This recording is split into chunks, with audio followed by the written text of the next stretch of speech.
بسم اللہ الرحمن الرحیم۔ السلام علیکم ناظرین کرامی، امید کرتا ہوں کہ آپ سب لوگ خیر و عافیت سے ہوں گے۔ ناظرین کرامی، آج آپ کو ایک اہم خبر سے آگاہ کرتے چلیں کہ محکمہ موسمیات کا کہنا ہے کہ آج اور آنے والے مزید 3 سے 4 روز کے دوران ملک بھر میں موسم کیسا رہے گا، کون سے علاقوں میں بارشوں کا سلسلہ متوقع ہے اور کون سے علاقوں میں موسم صاف رہے گا، پوری تفصیل سے آپ کو آگاہ کریں گے ناظرین اس چھوٹی سی ویڈیو میں۔ اس سے پہلے کہ اگر آپ ہمارے چینل پر نئے ہیں تو جلدی سے چینل کو سبسکرائب کریں اور ویڈیو اچھی لگے تو ویڈیو کو لائک کریں۔ تو ناظرین، آپ کو بتاتے چلیں کہ محکمہ موسمیات کا کہنا ہے کہ کراچی، بدین، بے نظیر آباد اور گلگت بلتستان میں آج بارش ہوگی۔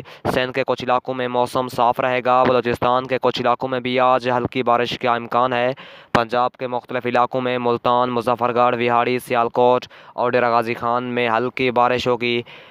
پاکستان کے چند اضلاع میں صرف آندھی چلنے کے امکانات ہیں اور کچھ اضلاع میں آج بارش نہیں ہوگی۔ پاکستان میں ایک نیا سلسلہ ایک ہفتے کے بعد پھر شروع ہوگا جو پورے پاکستان پر وقفے وقفے سے اثر انداز ہوتا رہے گا۔